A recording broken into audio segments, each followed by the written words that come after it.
நாம் கொண்டாடாவிட்டால் எதற்கும் தொடர்பில்லாதவற்றை கொண்டாட வேண்டியது நம் தலையில் கட்டப்படும். இங்கே பேசும்போது நம்முடைய அரியலூர் சட்டமன்ற உறுப்பினர் சின்னப்பா அவர்கள் சொன்னார்கள், ராமருக்கு பிரதமர் கோயில் எடுத்திருக்கிறார், 3000 ஆண்டுகளுக்கு முந்தைய வரலாறு என்றார். அது உண்மை அல்ல, வரலாறே கிடையாது. நமக்கு ராஜேந்திர சோழன் வாழ்ந்ததற்கு சோழன் கட்டிய கோயில் இருக்கிறது, வெட்டிய குளம் இருக்கிறது, செப்பேடுகள் இருக்கிறது, சிற்பங்கள் இருக்கிறது.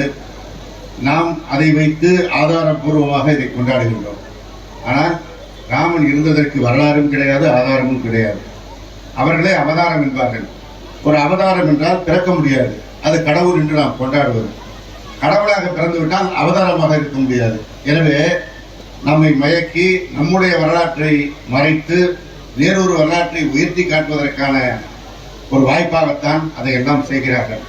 இதைத்தான் முத்தமிழறிஞர் தலைவர் கலைஞர் அவர்கள் உணர்ந்த காரணத்தினால் நமக்கான அடையாளம் எது, நமக்கான பண்பாடு என்பது எது என்பதை நிறுவுவதற்கு பல்வேறு திட்டங்களை முன்னெடுத்தார்.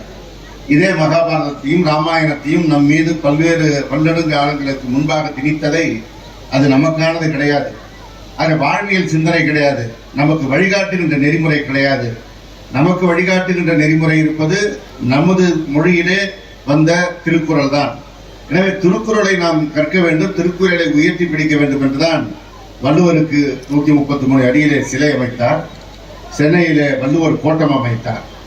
அதே போல தமிழ்நாட்டு வாழ்வியலை எடுத்துக்காட்டிய சிலப்பதிகாரத்தை தூக்கி பிடிப்பதற்குத்தான் பூம்புகாரிலே சிறப்பு அங்கே கோட்டம் அமைத்தார். இப்படி நம் மண்ணோடு நமக்கு சொந்தமான நமக்கு உணர்வோடு தொடர்பு உடையவற்றைத்தான் நாம் தூக்கி பிடிக்க வேண்டும் என்ற தலைவர் கலைஞர் அவர்கள் வழியிலே இன்றைக்கு நம்முடைய முதலமைச்சர் அவர்கள் ராஜேந்திர சோழனுடைய வரலாற்றை நாம் நினைவு கூற வேண்டும், என்றைக்கும் அடுத்த தலைமுறைக்கு கொண்டு சேர்க்க வேண்டும் என்றுதான் ஒரு அரசு விழாவாக